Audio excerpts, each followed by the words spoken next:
So, over a long period of time, it's actually pretty hard to predict what's going to happen over a long period of time. But over short periods of time, and using numerical weather prediction models, we can do pretty well. And I'll give you a couple of examples of predicting what's going to happen. In particular, I'll give you some examples about, in particular, hazardous weather prediction.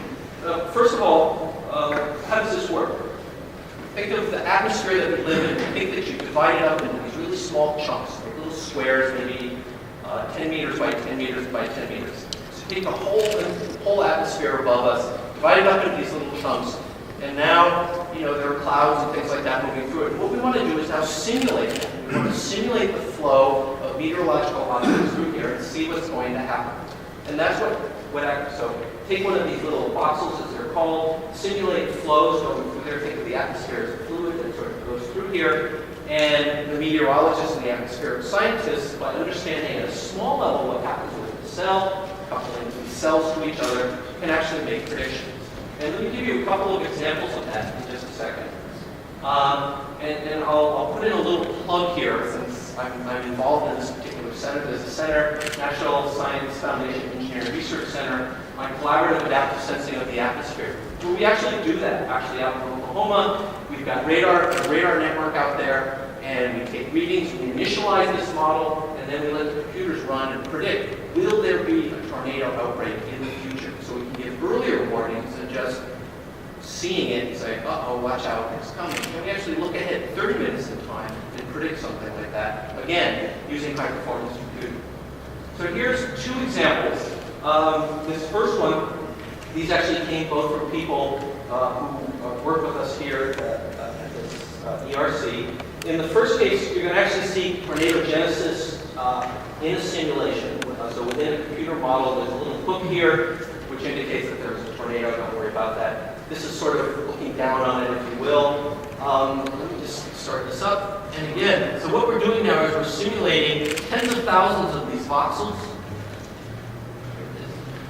We're simulating tens of thousands of these voxels, and you're seeing this storm cell and tornadic activity right here evolving over time. What you see over here are actually the measurements, the observations that were made by our system, sort of showing the match between what the computer simulated ahead of time and then what we actually observed. Here's another picture here from IBM, from Lloyd Trench at IBM. We are seeing a supercell, which is a big storm that kind of throw those big clouds up high, evolving over time.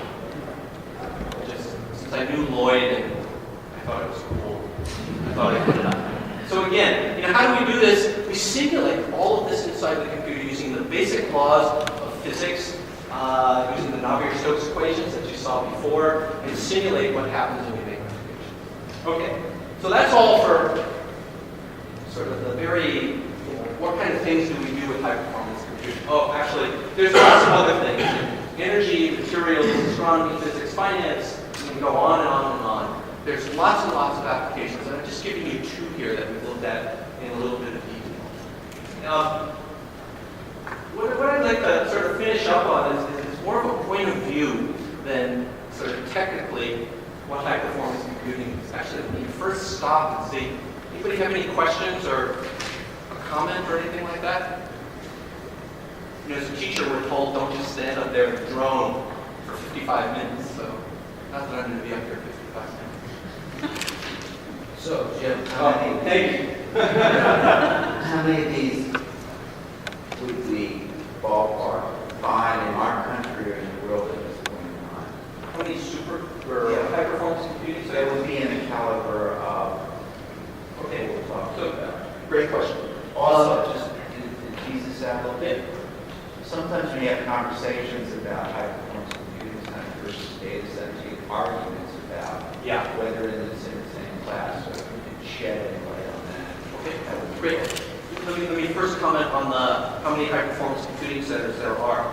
So the National Science Foundation funds, I think it's either 11 or 13 large high-performance computing centers. So they actually get federal money coming in from the National Science Foundation. The closest one to us is in Pittsburgh. The farthest one away from us is in San Diego.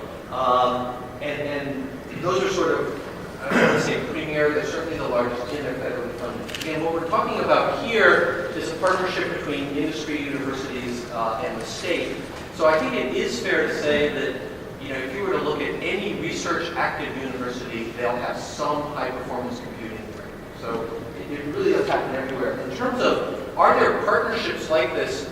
I have some friends in California in the UC system, and at least until a year ago, the UC system, University of California system, some of the campuses there were planning to collaborate on the center in spirit, very, very close to what we were doing. I don't quite know where those plans are. So there are sort of the broad class of nationally funded, NSF-funded supercomputer centers, and then the individual institutions, research institutions, will have their own centers. And it's also fair to say, if you were to look at a major research company in drug discovery or something like that, life sciences, they'll also have HPC. So, okay. Yep. Without overselling the potential of the center, can you share any perspective? When you just said a second ago, there really aren't a lot of examples, maybe not any examples, of universities coming together and collaborating in an analogous way to do a high-performance computer center. Do you have any perspective on what you think the potential for collaboration is, between these universities? Sure. Again, without, being too blue sky. Okay. Well, actually, I can be very concrete also. Yeah. So when you think about how science is done in a university, there's sort of a whole spectrum. You get the individual faculty member who works by his or herself with a graduate student or two or something like that, or undergraduates, and does their own work, right? And that's sort of, I don't mean small in any pejorative sense, that's sort of smaller science. And then you think of the Large Hadron Collider, which costs billions and billions of dollars and has hundreds and hundreds and actually thousands of scientists working together. That's really, really big science. And if you think about a lot of the problems challenges that people face in science and engineering, they're not the kind of problems that are going to be solved by one person sitting by themselves or with a small group of people in a room, that it happens through collaboration. Take CASA as an example. That's the collaborative sensing of the atmosphere. So we're fielding a system there that's actually used by the National Weather Service. National Weather Service is our partner, is probably the way I should say it, to actually do real things. Now, to make that happen, we had to bring together computer scientists, we had to bring together radar